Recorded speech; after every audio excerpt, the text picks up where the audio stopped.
You spend most of your life surrounded by noise. Digital noise, emotional noise, mental noise. The world has become addicted to distraction. Every second, something fights for your attention. Notifications, headlines, opinions, responsibilities, all pulling you outward. But beneath all that static, there's a quiet space that never left you. It's the stillness beneath thought, the calm beneath chaos, the silence that waits patiently for your return. Most people spend a lifetime never visiting it.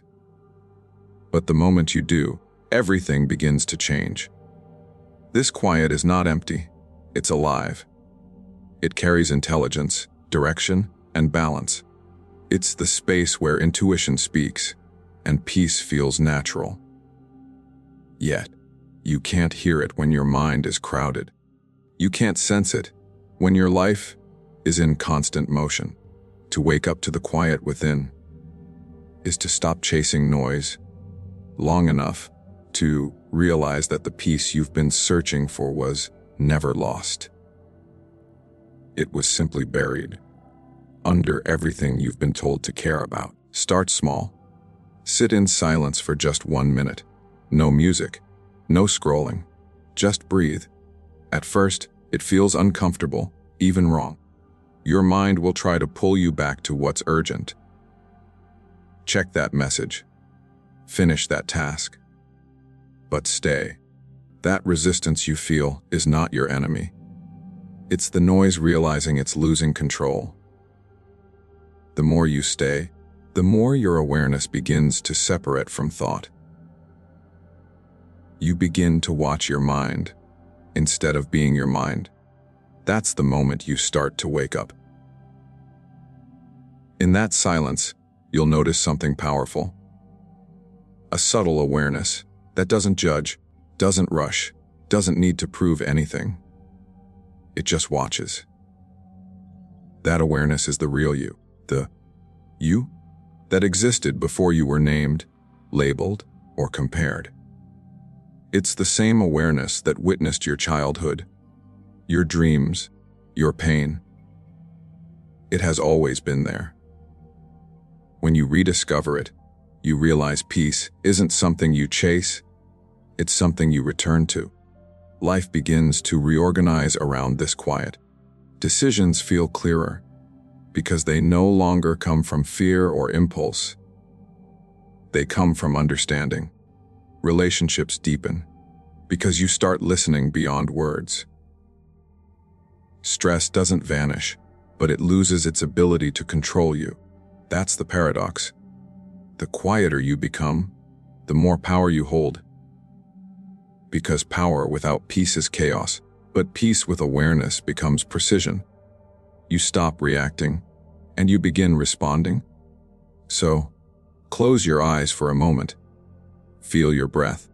Feel your heartbeat. Let everything else fade into the background. The opinions, the pressure, the endless need to do more. In this exact second, you're home. You've touched what most people search their whole lives to find. Presence. If you can wake up to that quiet, even for a moment each day, your outer world will begin to mirror it. Chaos won't disappear, but you'll stand unmoved in the center of it. Because when you find the quiet within, you stop being a victim of life. You become the one who shapes it. What if I told you that your attention is the most valuable currency you own, not your money, not your time, not your effort, your attention? Because wherever your attention goes, energy flows. Whatever you feed with your awareness grows. And right now, most people are unknowingly funding their own unhappiness by investing their attention into everything that drains them. Think about it. Every argument you replay in your head, every doubt you entertain, every fear you give airtime to, you are feeding it. You are watering weeds while the garden of your potential goes dry. The truth is simple: reality mirrors focus. If you constantly look for what's wrong, life will serve you proof. But if you begin to consciously direct your attention toward what you want to see more of, possibility, peace, gratitude, progress, you'll start noticing it everywhere. Not because life suddenly changed, but because you did. Attention is creative. It's the builder of experience. The universe, your brain, your environment, they're all responding to what you emphasize. You can be surrounded by opportunity and still feel empty if your focus is on what's missing. You can have 1,000 blessings and still feel poor if you keep counting what others have that you don't. This isn't about pretending everything's perfect. It's about realizing that what you focus on expands, and focus is a choice. Start noticing where your attention goes when you're not watching. That's where your life is being quietly written. Do you wake up scrolling through other people's lives? Do you take a second to appreciate that you're breathing? That you woke up at all? Do you spend your day reacting to problems? Or do you pause long enough to recognize the solutions already forming around you? The more intentional your attention becomes, the more reality begins to shape itself around your priorities instead of your fears. Here's something powerful: attention is not passive. It's a creative act. Every time you choose to focus on growth instead of guilt, calm instead of chaos, possibility instead of limitation, you're literally reprogramming your mind. You're teaching it what matters. And when your mind learns to expect good things, it starts noticing good things that were always there, hidden beneath distraction. So, try this. Throughout your day, pause and ask, what am I giving life to right now? Because that's what attention is. The act of giving life. And maybe you've been giving life to the wrong things for too long: the pain, the resentment, the fear. Redirect that energy. Pull it back. Invest it in gratitude. Invest it in what's working. Invest it in what's possible. When you master your attention, you master your reality. Not because you control every event, but because you control how you meet it. And that changes everything. Attention creates worlds. And the moment you take ownership of it, you stop living by default and start living by design. Every person walks through life carrying an invisible book. A story they've told themselves so many times that it has become their identity. Some pages are filled with love, victory, and light. Others are etched with pain, loss, and regret. And over time, those painful pages begin to whisper louder than the rest, convincing us that we are the story, that our past defines who we can become. But here's the truth: you are not your story. You are the awareness reading it. The moment you realize this, everything changes. Because the story you've been telling yourself, I'm not good enough, I always fail, I'm unlucky, I was betrayed, I can't change. It's not reality. It's a memory, a perception filtered through pain. And the longer you cling to that narrative, the more it chains you to the very suffering you want to escape. You're not trapped by your circumstances. You're trapped by your interpretation of them. The human mind loves certainty. It loves a story, even a painful one, because it provides identity.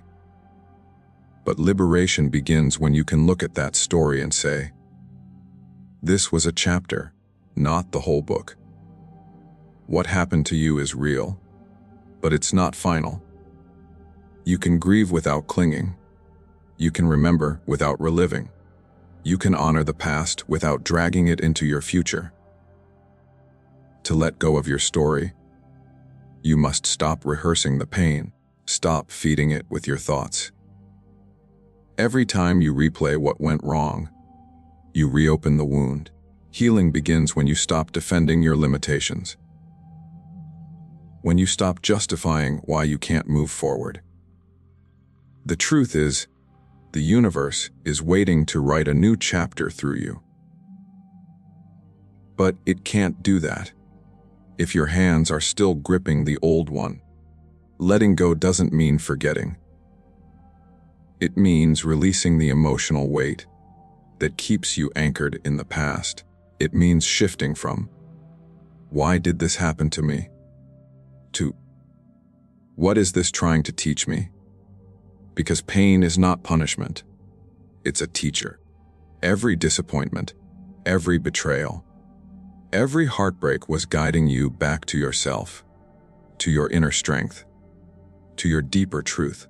Imagine standing on a mountain, looking down at the valleys you once thought would break you. From that higher perspective, you realize those valleys shaped your climb. They built your resilience. They taught you how to see. The story that once hurt you becomes the wisdom that sets you free. You are not your past. You are not your pain. You are the consciousness that can choose a new direction at any moment. The story only has power as long as you keep reading the same page. Close that chapter. Thank it for what it taught you. Then step into the blank space of possibility, where a new story, a truer story, is waiting to be written through you. Intention is the arrow. Action is the bow. One without the other is powerless. You can aim for greatness all you want. But if you never pull back and release, the arrow will never leave the string. And you can act endlessly without direction. But without an aligned intention, you'll keep hitting empty targets. True transformation happens when your inner purpose meets outer movement. When what you mean and what you do are in harmony. Most people live split lives. Their intentions whisper one thing, while their actions scream another. They say they want peace, but they chase chaos. They say they want love, but they withhold vulnerability. They say they want success, but they fear discomfort. The universe doesn't respond to what you say you want. It responds to what your energy proves through consistent behavior. When your actions contradict your intentions, you create resistance. But when your actions honor your intentions, you create flow. Think of intention as the seed and action as the soil. The purest intention still needs a place to take root. You can meditate on change, visualize success, dream of healing. But without action, those seeds remain in the air. The moment you take a step, however small, you ground your intention in reality. You turn vibration into form, potential into experience. This is where spiritual alignment meets practical movement. Action is not about struggle. It's about embodiment. It's the process of turning your invisible vision into something tangible. When your heart and your hands work together, the impossible begins to unfold naturally. You don't have to force outcomes when your effort is guided by purpose. Because force fades, but alignment flows. Ask yourself, what am I truly intending right now? Not what I say, not what I hope, but what my energy points toward. And does my daily action reflect that? If you intend to grow, are you surrounding yourself with growth? If you intend to heal, are you creating space for stillness? If you intend to succeed, are you living with the discipline that success requires? Every moment of your life is a conversation between intention and action. The more fluent you become in that language, the more life begins to cooperate with you. When you align intention with action, you stop chasing and start attracting. You stop wishing and start becoming. You move with purpose, and in doing so, you activate the unseen forces that respond to clarity. The arrow flies not because of desire alone, but because of tension, focus, and release. The perfect union of aim and movement. So, align what you want with what you do. Speak through your actions. Live your intentions. The universe doesn't reward words. It rewards embodiment. When your steps echo your soul, life begins to unfold with effortless precision. That's when miracles stop being exceptions and start becoming your rhythm. Your emotions are not enemies. They are messengers. They are signals from the unseen dimensions of your inner world, guiding you toward understanding, growth, and balance. Yet somewhere along the way, we started mistaking emotions for truth. We began to believe that how we feel is who we are, but that's not reality. That's identification. Your feelings are data, not destiny. Think of emotions as waves moving through the ocean of your consciousness.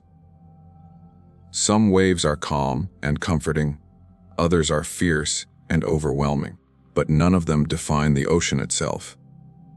You are not the storm. You are the sea beneath it. The problem is, when we feel anger, sadness, fear, or doubt, we tend to attach our identity to that emotion.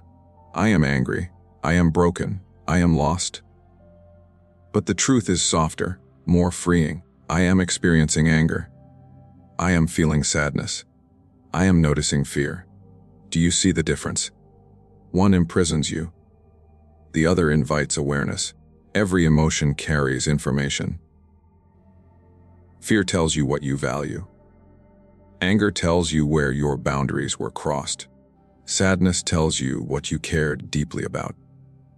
Even jealousy whispers what you desire, but have suppressed. Emotions are intelligent if you listen. But when you suppress them, judge them, or over-identify with them, their wisdom becomes distorted. You either drown in them or deny them completely. The balance is to feel through them without becoming them. Imagine emotions as weather patterns moving through your sky. You don't curse the rain for falling. You understand it as part of nature's cycle. Likewise, you don't have to label your emotions as good or bad. They are simply feedback. Data points in the vast intelligence of your consciousness. When you pause to ask, what is this emotion trying to show me? You shift from reaction to awareness. And awareness is freedom. The greatest mistake we make is treating temporary emotions as permanent realities. You can feel hopeless without being hopeless. You can feel lost without being lost. You can feel fear and still act with courage. Emotions are indicators, not dictators. They are meant to pass through you, not define you. The key is observation. When you become the observer of your emotions, rather than the actor inside them, you begin to see their purpose clearly. You learn that joy and sadness are both sacred, both teachers in disguise. One expands you through pleasure, the other deepens you through pain. Together, they create the full spectrum of being alive. So, don't run from your emotions, and don't worship them either. Watch them, listen to them. Let them move through you like wind through an open window. You'll notice. When you stop clinging, they pass faster. When you stop identifying, they lose power. When you stop resisting, they reveal wisdom. Your emotions are part of your human experience, not the definition of your spiritual truth. Feel deeply. Learn gently. And then let go, because feelings are not your fate, they are your feedback.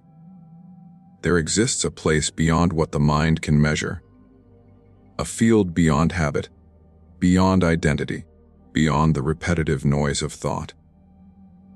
Most people never reach it, not because it's far away, but because they've forgotten how to look beyond what they already believe. It is the field of infinite possibility, the space where probability bends and life begins to restructure itself around your awareness. In this field, the rules of limitation dissolve. You're no longer bound by who you've been, what you've done, or what others told you was possible. This is where the old patterns lose power, where the cycles of fear, doubt, and self-sabotage unravel, not through force, but through realization. You don't fight the old reality, you outgrow it. You transcend it by entering a frequency that the mind cannot manipulate. The frequency of pure presence. This field is not out there. It's not hidden in the sky or waiting in the future. It's here, in the silent space between your thoughts. When you stop clinging to labels, judgments, and expectations, you begin to sense it. That vast intelligence behind everything, the same intelligence that guides the planets, grows the trees, beats your heart, and breathes your lungs without permission. When you align with it, you stop living through effort and start living through flow. Most people live in the loop of habit, thought, thinking the same thoughts, feeling the same emotions, taking the same actions, and wondering why nothing changes. But the moment you step into awareness, even for a second, you break that loop. You touch the field where new outcomes can emerge. The reason life feels repetitive isn't because it's limited, it's because your attention keeps recycling the same energy. Shift your attention, and you shift your destiny. In this field, imagination is not fantasy. It's creation. Every thought infused with clarity and belief becomes a ripple in the quantum fabric of reality. When you open to possibility, the universe doesn't simply respond. It reorganizes. It aligns people, opportunities, and timing in ways the rational mind can't explain. You begin to witness synchronicities that feel too precise to be coincidences. That's not luck. That's resonance. The key to entering this field is surrender, not to defeat, but to openness. Let go of the story of how it should be, and watch what happens. The moment you stop trying to control everything, life rushes in with possibilities you never saw coming. That's because control belongs to the mind, but creation belongs to consciousness. So, breathe. Let your awareness expand beyond what's familiar. Feel yourself as part of something infinite, not separate, not striving, but flowing within a larger intelligence that has never failed. That's the field. That's where miracles are not magic, but mathematics. The natural order of a consciousness free from limitation. When you live from that space, you stop chasing possibilities. You become one. There is a vast difference between doing good for validation and doing good from awareness. The first is performance. It seeks recognition. The second is presence. It seeks only to give. When you serve from ego, your energy is transactional. You do to be seen. You give to be praised. But when you serve from presence, your energy becomes transformational. You give because giving itself is the reward. You no longer chase approval. You become a channel for something greater, moving through you. Ego needs to be the source. It whispers, "Look what I did. Look who I am." But presence knows, "I am simply the vessel through which life expresses itself." True power doesn't shout. It doesn't advertise itself. It radiates quietly, steady, grounded, undeniable. When you act from this space, people don't just notice what you do, they feel who you are. Your service begins to vibrate on a different frequency, one that nourishes others not just through words or actions, but through energy. The ego always operates in scarcity. It believes that by giving, you lose something. It seeks reward because it fears invisibility. But presence operates in abundance. It gives because giving multiplies. It serves because it is service. Think about the sun. It doesn't ask the earth to applaud when it rises. It simply shines because shining is its nature. And in doing so, it sustains life. That's what happens when you serve from presence. You stop trying to be the light and realize you are the light. Service born from ego is exhausting. It's a constant negotiation between doing and proving. You give, but you keep one eye open, waiting for recognition that never feels like enough. But when you serve from presence, giving energizes you. It feels effortless because it flows from wholeness, not from need. You're not trying to fill a void. You're letting your fullness overflow. Presence doesn't ask, "What will I get?" It asks, "What wants to move through me right now?" It's not about self-sacrifice. It's about self-alignment. When you give from a space of stillness and love, you're not depleting yourself. You're aligning with the natural current of life that always renews itself. In this space, service becomes sacred. A conversation becomes healing. A simple act of kindness becomes a transmission of energy. You no longer serve for the world. You serve as the world. The separation between giver and receiver dissolves. You realize that every act of love you express is the universe loving itself through you. So, release the need to impress. Let go of the desire to be admired.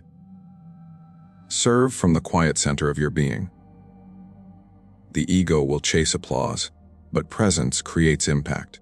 And in that still, giving space, free from self-importance, you discover a secret. True service is not what you do. It's what you allow life to do through you. Transformation doesn't happen in one great leap. It unfolds in the quiet repetition of small, intentional acts. We often wait for massive breakthroughs, for lightning to strike, for the universe to announce our awakening. But the truth is simpler. More profound awakening begins with small, spacious habits practiced consistently. These daily rituals don't just shape your time, they shape your consciousness. Tiny actions, repeated with awareness, expand the inner space from which you live.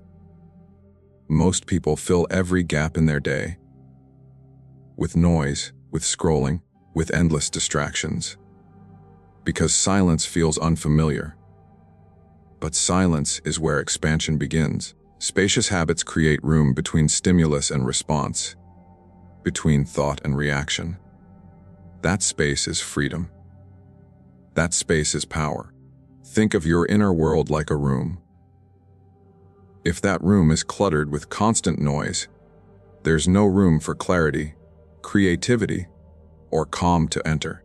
But when you create small habits, a few mindful breaths before you speak, a moment of gratitude before you rise, a pause before reacting, you open windows in that room.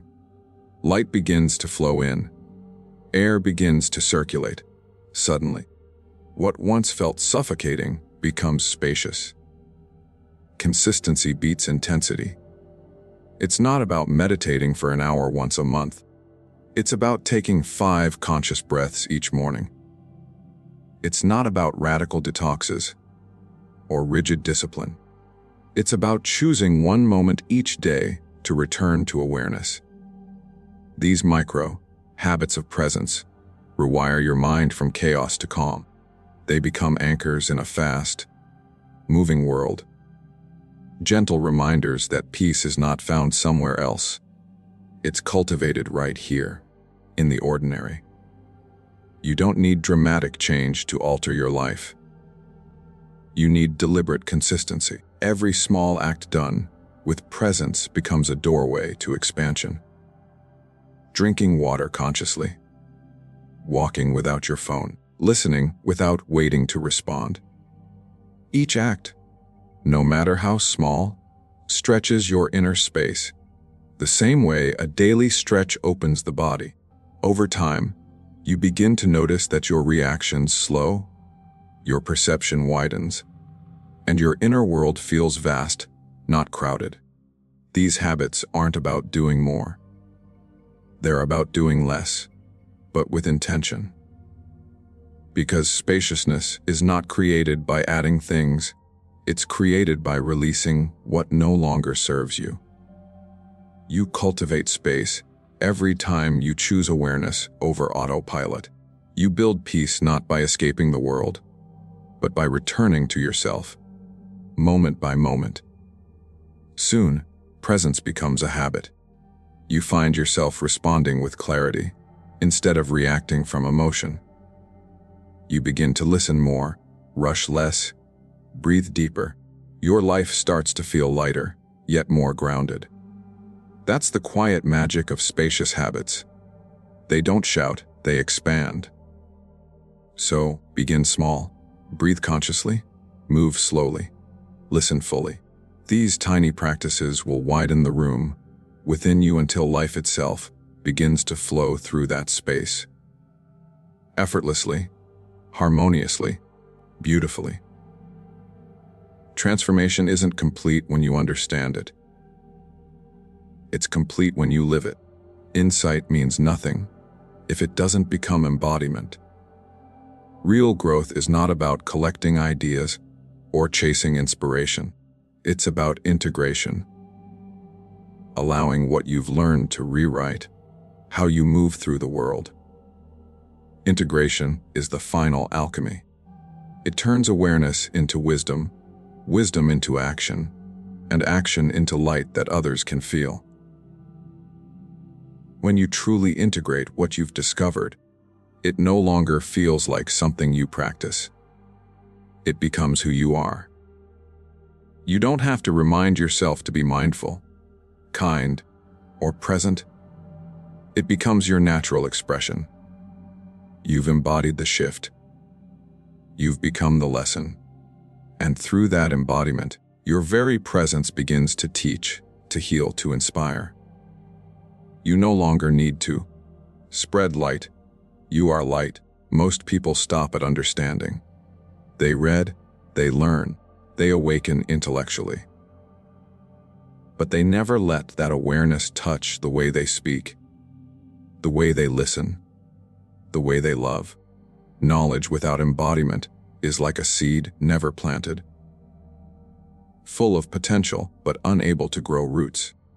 Integration happens when you let your inner transformation spill into your outer life. When your choices begin to reflect your consciousness, when your words match your truth, when your actions are guided not by fear, but by alignment. Embodying the shift means walking your truth, even when it's inconvenient. It means choosing compassion over ego, patience over reaction, purpose over comfort. It means bringing the presence you've cultivated in meditation into the chaos of the world, into traffic, conversations, work, and love. You begin to live from a quiet strength that doesn't need to prove, persuade, or control. You radiate calm in noise, light in confusion, direction in uncertainty. And once you embody that alignment, something miraculous happens. You begin to give naturally, not because you feel obligated, but because overflow becomes your nature. You give peace because you've found peace. You give love because you've become love. You no longer serve to fix others. You serve to remind them of their own wholeness.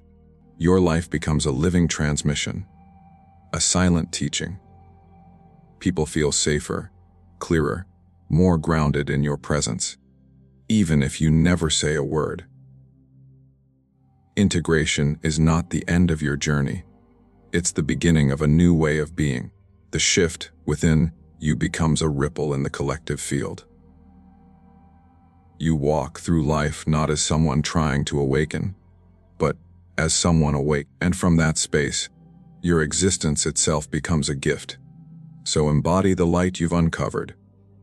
Walk it, speak it, live it. Let your transformation become your message. Because the world doesn't need more teachers. It needs living examples of truth in motion. And when you become that, your life stops being about seeking meaning. It is the meaning